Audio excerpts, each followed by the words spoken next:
말들을 준비하고 호위병 50명을 그 앞에 세우니라.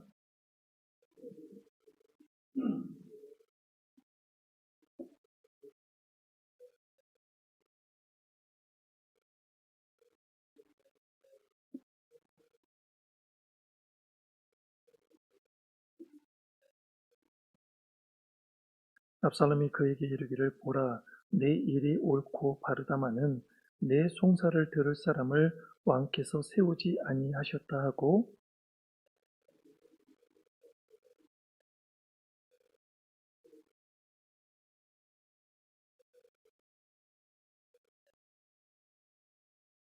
사람이 가까이 와서 그에게 절하려 하면 압살롬이 손을 펴서 그 사람을 붙들고 그에게 입을 맞추니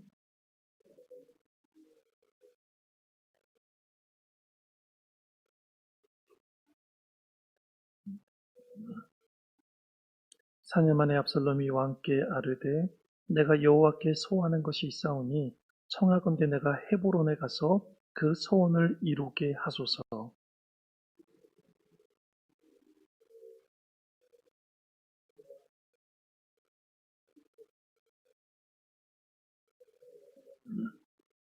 왕이 그에게 이르되 평안히 가라 하니 그가 일어나 헤브론으로 가니라.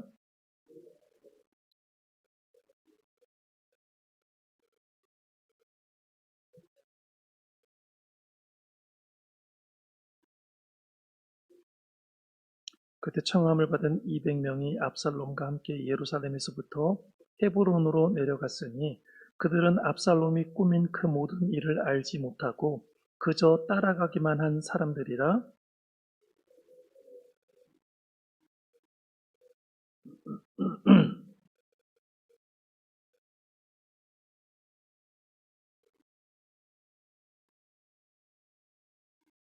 전령이 다윗에게 와서 말하되 이스라엘의 인심이 다 압살롬에게로 돌아갔나이다 한지라.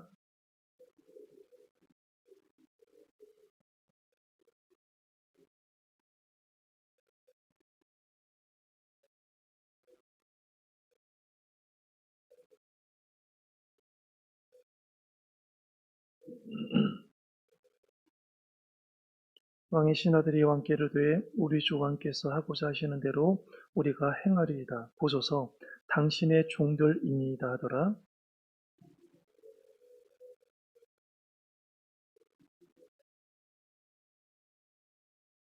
왕이 나감에 모든 백성이 다 따라서 벤 메르하게 이르러 멈추어서니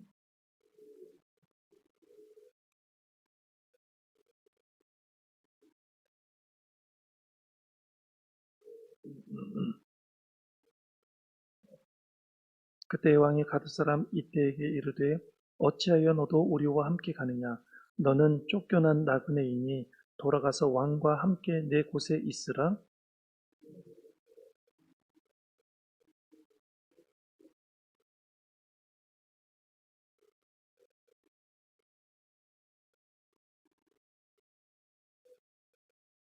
이때가 왕께 대답하여 이르되 여호와의 살아계심과 내 주 왕의 살아계심으로 맹세하옵나니 진실로 내 주 왕께서 어느 곳에 계시든지 사나 죽으나 종도 그곳에 있겠나이다 하니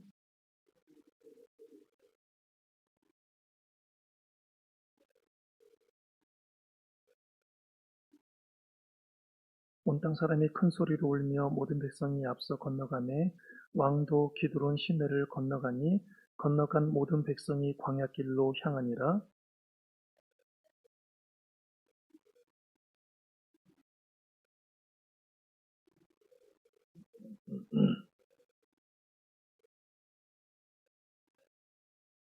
왕이 사독에게 이르되 보라 하나님의 괴를 성읍으로 도로 메어 가라.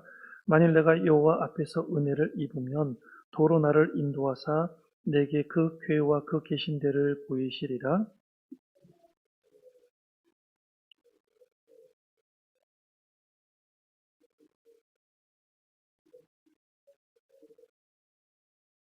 왕이 또 제사장 사독에게 이르되 내가 선견자가 아니냐 너는 너희의 두 아들 곧 내 아들 아히마아스와 아비아달의 아들 요나단을 데리고 평안히 성읍으로 돌아가라.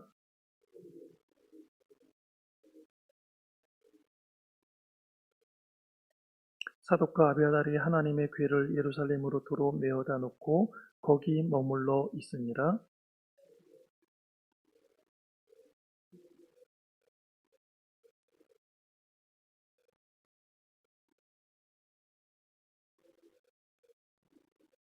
어떤 사람이 다윗에게 알리되 압살롬과 함께 모반한 자들 가운데 아히도벨이 있나이다니, 다윗이 이르되 여호와여 원하옵건대 아히도벨의 모략을 어리석게 하옵소서 하니라.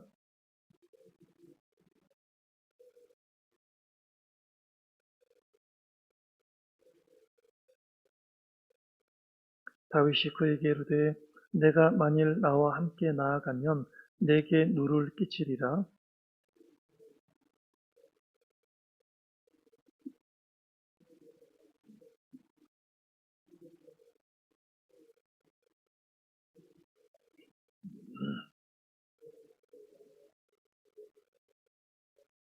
사독과 아비아달 두 제사장이 너와 함께 거기 있지 아니하냐?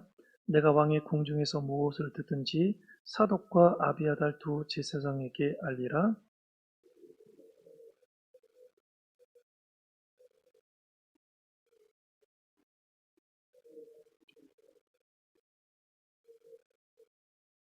같이요. 다윗의 친구 후세가 곧 성읍으로 들어가고 압살롬도 예루살렘으로 들어갔더라. 아멘. 오늘 사무엘하 15장의 내용의 구조를 보면은요, 세 부분으로 나눠져 있는 것을 우리는 발견해 볼 수 있습니다. 먼저 1절에서 12절까지의 한 부분이고요. 그다음에 13절에서 23절까지가 한 부분이고 24절에서 37절까지 마지막 부분으로 나누어 볼 수 있습니다. 먼저 첫 번째 부분 1절에서 12절에 보면 압살롬이 백성들의 마음을 훔치는 내용이 나오고 있습니다. 압살롬은 재판을 가로채는 방식을 통해 이스라엘 백성들의 마음을 훔치고 있습니다. 그에게는 반역을 일으켜 왕이 되려는 욕심이 있었기 때문입니다. 압살롬은 서원을 빙자하여 헤브론으로 가서 반역을 일으킵니다. 다윗의 신하였던 아히도벨이 압살롬의 반역에 가담을 하게 되고요.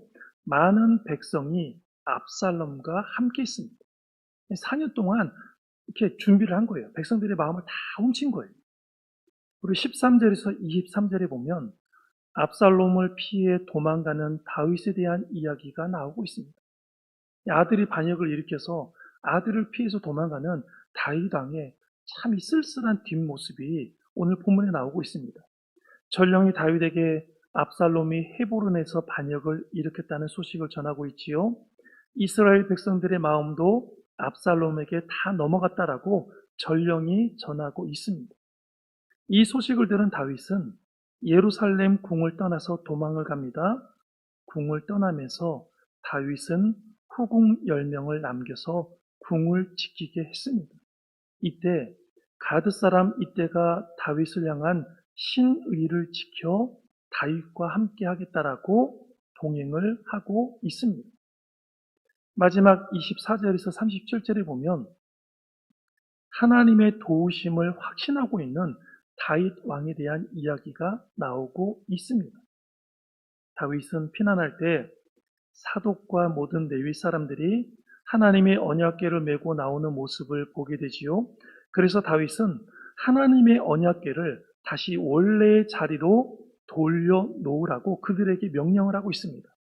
왜냐하면 하나님께서 자신에게 은혜를 베푸시면, 하나님이 정말 나에게 은혜를 베푸시면 예루살렘으로 자신이 돌아올 것임을 확신했기 때문입니다.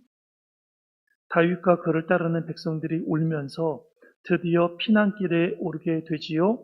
한편 압살롬에게 가담을 한 자들 중에 모사 아히도벨이 있다는 소식을 다윗이 들었습니다. 다윗과 함께 있던 후세를 압살롬 진영에 가담하는 것처럼 속여서 보내고 아히도벨의 모략을 깨뜨리려 하고 있는 다윗 왕의 그 계략이 오늘 본문에 나오고 있습니다. 오늘 본문에는 매우 자기 중심적인 인물인 압살롬이 나오고 있습니다. 철저하게 자기 중심적인 사람입니다. 그는 이복 형인 암논을 살해했고요.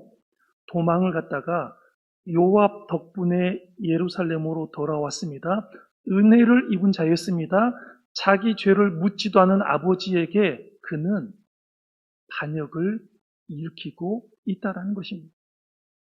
그러나 요압이 자신의 뜻대로 움직여주지 않는다고 해서 요압의 밭에 불을 질러 다 태워버리기도 했던 사람이 바로 압살롬입니다.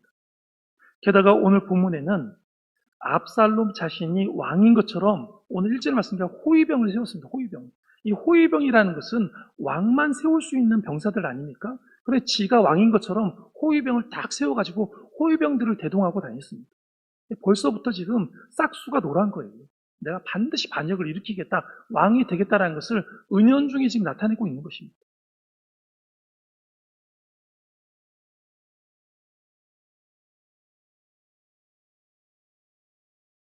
오늘 그리고 호위병을 세웠고요. 성무길 곁에서 다윗에게 재판을 받기 위해 가는 사람들을 가로채고 있는 모습이, 자기가 재판관이 되어서 가로채고 있는 모습이 나오고 있습니다. 자신이 한 잘못들이 많음에도 불구하고 압살롬은 자기 중심적이었고 아나무인으로 행동을 하고 있다라는 것입니다. 그래서 오늘 본문에 나타난 압살롬의 모습을 통해 우리가 알 수 있는 사실들은 무엇이 있겠습니까? 첫째로 압살롬은 사람의 마음을 훔치는 사람이었습니다. 압살롬이 자기 중심적으로 마음대로 행동하지만 다윗은 아무런 조치를 취하지 않고 내버려 두고 있습니다. 어쩌면 아버지 다윗은 압살롬을 너무 믿었을지도 모르겠습니다. 하지만 압살롬은 다윗을 속이고 이스라엘 백성들의 마음을 훔치며 반역을 철저히 준비하고 있습니다. 오늘 6절의 말씀을 우리 다시 한번 함께 읽도록 하겠습니다. 6절입니다. 이스라엘 무리 중에 왕께 재판을 청하러 오는 자들마다 압살롬의 행함이 이와 같아서 이스라엘 사람의 마음을 압살롬이 훔치니라. 아멘. 압살롬의 행동을 표현하는 훔치니라라는 말은 히브리어 원어로 가나부입니다. 가나부. 이 가나부의 말은 원뜻은 도둑이 속여서 훔치거나 도둑이 속여서 빼앗는다라는 그런 뜻을 가지고 있습니다. 즉 다윗 왕에게 가야 할 백성들의 마음을 압살롬이 정식적인 방법을 통하지 않고 중간에 도둑질을 하고 있다라는 뜻입니다. 압살롬은 차근차근히 지도자가 되기 위해서 성실하게 백성들을 섬기며 존경을 받아 차근차근히 왕의 자리를 준비해야 했음에도 불구하고 성급하고 악한 압살롬은 훔치는 방법을 통해서 자신의 길을 닦고 있다는 사실입니다. 오늘 본문을 통해서 우리가 알 수 있는 내용 두 번째는 압살롬은 사람을 속이고 있습니다. 자기중심적으로 백성의 마음을 훔친 압살롬은 다윗에게 거짓말을 하여 헤브론으로 가고 있습니다. 그리고 그곳에서 사람들을 초청하고 자신이 왕이 되었다고 소문을 퍼뜨리고 있습니다. 오늘 11절의 말씀 우리 다시 한번 함께 읽겠습니다. 11절입니다. 그때 청함을 받은 200명이 압살롬과 함께 예루살렘에서부터 헤브론으로 내려갔으니 그들은 압살롬이 꾸민 그 모든 일을 알지 못하고 그저 따라가기만 한 사람들이라. 아멘. 이 압살롬은 자기 아버지에게 거짓말을 하고 있고요. 또 200명을 청했는데 이 200명에게 자신이 반역을 한다는 것을 알리지도 않고 은근히 청했다라는 거예요. 청함을 받은 200명은 압살롬이 꾸민 반역을 알지 못하고 그저 따라간 사람들입니다. 그럼에도 불구하고 분위기 때문에 어떻게 하지도 못하고 있는 상황에 처하게 됩니다. 압살롬은 정직하지 않는 방법, 사람을 속이는 방법으로 자신이 왕이 되려고 한다라는 사실입니다. 하지만 부정직과 속이는 방법의 끝은 죽음밖에 없음을 우리는 알아야 됩니다. 압살롬은 자신이 부정직하게 살고 남을 속이는 방법으로 끝까지 가는 그 끝에 죽음이 있다는 것을 그는 알지 못했습니다.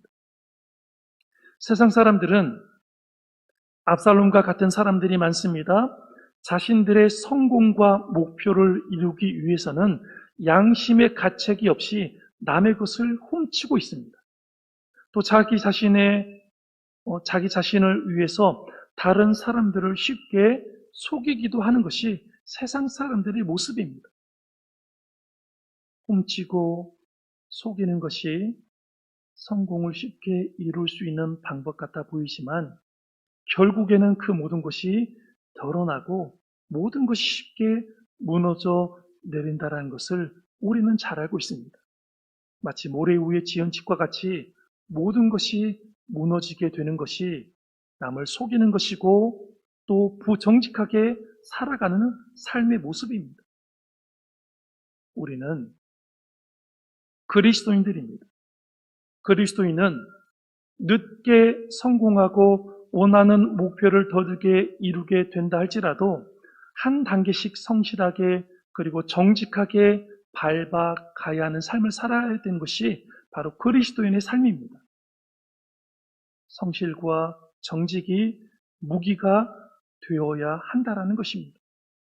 왜 우리가 하는 모든 주의 일들에 변화가 없고 그저 그렇게만 흘러가게 될까를 생각해 본다면 이유는 딱 두 가지입니다. 첫 번째는 그리스도인들이 정직하지 못하다는 것이고 두 번째로는 성실함이 없기 때문이라는 사실입니다. 그리스도인은 세상적인 성공보다도 하나님의 말씀대로 진실하게 사는 것이 더 중요하다는 사실입니다. 그러나 지금도 많은 그리스도인들이 성공이라는 이름 아래에 성실과 정직의 방법이 아닌 압살롬처럼 쉽게 가는 방법을 선택하며 사는 것이 현실입니다. 또한 대충 어깨너머로 배운 인간의 방식대로 주님이 주신 사역을 감당하기에 주의 일에 어떤 변화도 없다라는 사실입니다.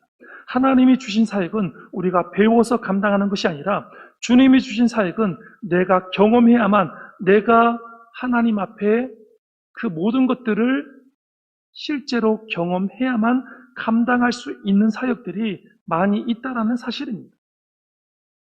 오늘 우리는 하나님이 우리를 보고 계심을 기억하고 성실하게 살아가야 될 줄로 믿습니다.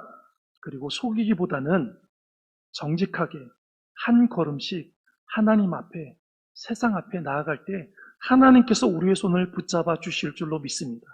우리가 성실하고 정직하게 오늘을 살아갈 때 하나님은 진정한 영육의 성공을 허락해 주시고 신앙의 부흥을 우리에게 반드시 허락해 주실 줄로 믿습니다. 함께 기도하시겠습니다.